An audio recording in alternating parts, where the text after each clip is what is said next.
Hey guys, welcome back to the channel. For those of you new, welcome. I hope you guys are having a great day, and I'm wishing you all the best and happy Valentine's Day to you all. So today is a non-Valentine video, but you can turn it into it as you'll see at the end. But today is Valentine's Day. Today I am going to show you how I made my mall pretzels. Oh my gosh, I have been craving these mall pretzels forever. So I don't know, old Gen Xers out there, sound out if you remember these mall pretzels before Auntie Anne's, before the food court showed up. These pretzels were everywhere. I want to say, I can't remember the name of it, but I know it was a yellow stand at my mall, and it was right next to Sam Goody's. So we would hang out at the record station and then eat pretzels. But anyway, today we're making pretzels. So don't forget to give this video a big thumbs up. Don't forget to hit that subscribe button. Hit those notification bell, let you know when I post a new video. Comment below, let me know. Do you remember these pretzels? And I hope you guys enjoy. Hey guys, welcome back. Today I'm going to show you how I made my pretzels.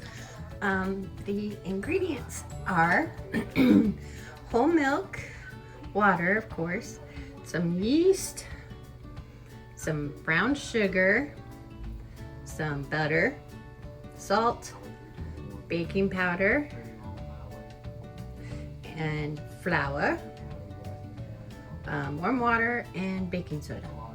So I got this recipe from online, looking up, because I'm an old Gen Xer, and I don't know if you guys remember the day of the age of us hanging out at the malls, and they had mall pretzels, and it was before Auntie Anne's and all those people came in. I think it was even before food courts. So there was this pretzel place I used to love, and I'm gonna try to make it because this recipe has got all the reminders of me of remembering it, because I remember you could get any topping on there that you wanted, like cream cheese, mustard, oh gosh, what else was there? Pizza sauce, something else, I forget it was, but you could get all those toppings if you wanted to. And I remember getting those, so yes, we're gonna make that recipe today. All right, so first step, of course, is to activate our yeast. So what I've done is combined a half a cup of water with a half a cup of milk, warmed it in the microwave for about 45 seconds. Now I'm going to add my yeast to it.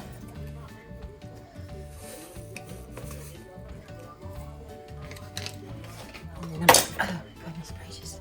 And then I'm going to mix it up. All right. Now we're gonna let that sit and activate, and then I'll be back and we'll start putting this together. All right guys, so while our yeast is rising, we're going to combine our ingredients. So first thing is I'm gonna put in my bowl 2 teaspoons of brown sugar. In our bowl we're gonna add half a teaspoon of salt,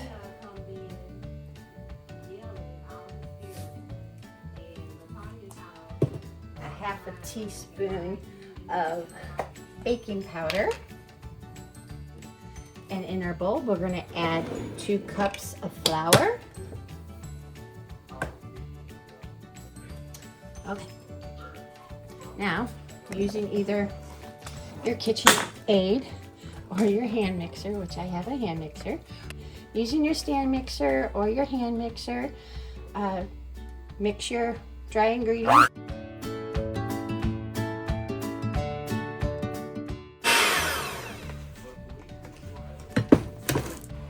Now that we have our dry mixtures mixed, we're going to slowly add our yeast mixture, and then we're going to mix it for about 7 minutes.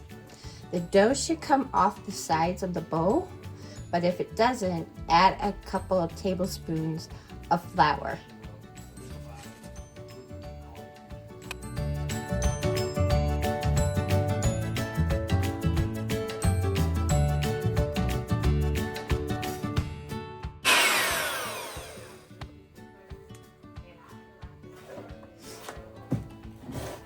All right, it's starting to come out. So now what we're gonna do is we're just gonna, it's not like already flour on the countertop, but we're just gonna get our dough out of our bowl.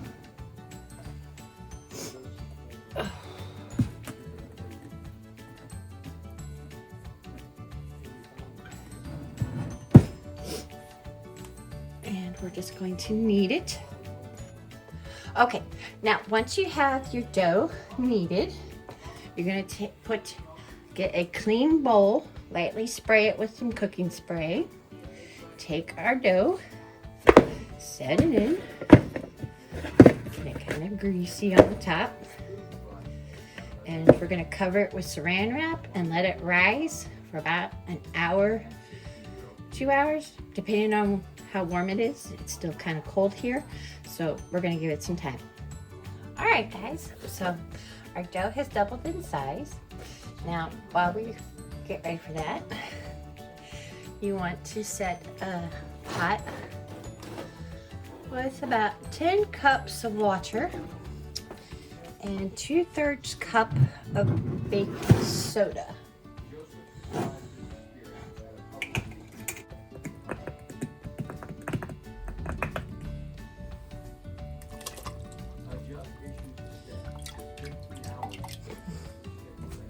Now, while that is boiling, we're gonna go back to our dough. Okay.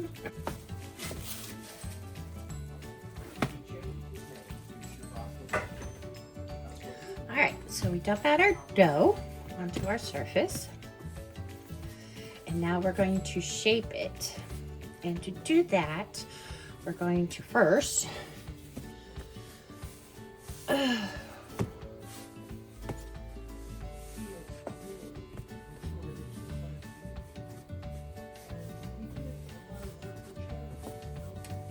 we're going to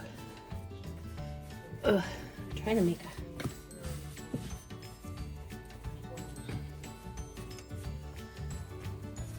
there we go. And we're going to get a knife. I'm going to use a plastic knife. And we're going to cut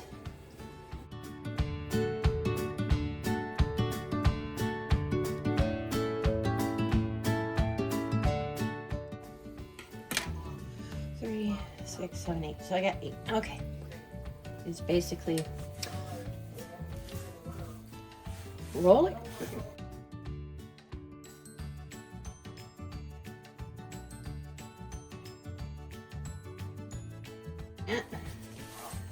Because I am horrible at it.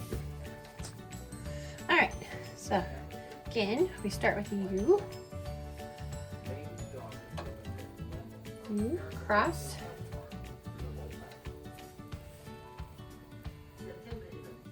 Twist.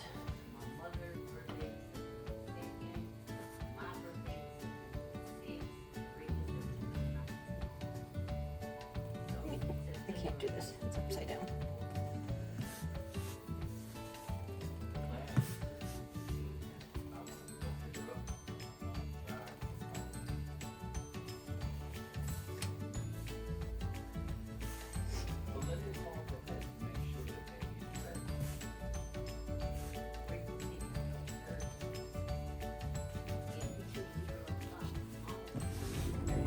Okay, so once you have your pretzel shaped and your water's boiling, it's starting to boil, make sure you have 2 cookie sheets covered with parchment paper. Your oven set to 410, and then we'll do this little guy first. Now don't worry if you notice that it grows, but you want to cook it for 30 seconds. And after 30 seconds, take it out. I flipped it over halfway through, so I get both sides. Just place it on your parchment sheet, and you want to do one at a time. You don't want to do them all at once, but one at a time. All right, once you have them all done with their bath, you're going to make an egg wash, egg and water. Get your, I got one finally, guys, yay! get your brush. And we're just gonna brush on.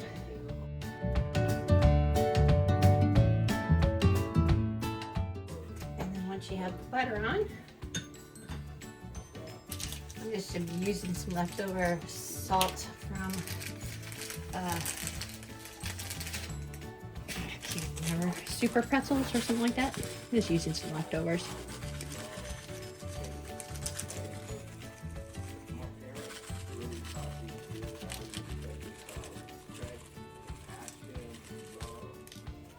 You don't have to add the salt if you don't want to. I happen to like salty pretzels. All right, so now you put both our baking sheets in the oven. Cook them for 8 to 10 minutes or until they're golden brown. All right, guys. So once they're out of the oven, let them cool. Or you could spread them with butter, whatever you want, however you like them. Dip them in whatever you want. And enjoy. I know I'm gonna enjoy. These are beautiful. Love it. They're gorgeous. All right, love you guys. All right, well, if you made it this far, I hope you guys enjoyed because they are so yum, yum, yum. But tip here, don't use so much egg wash like I did because it really cooks the bottom of the pretzels a lot. But I hope you guys enjoyed, and I will be back, and I guess we'll start some St. Patty's Day crafts. All right, love you guys. Mwah, mwah. Bye.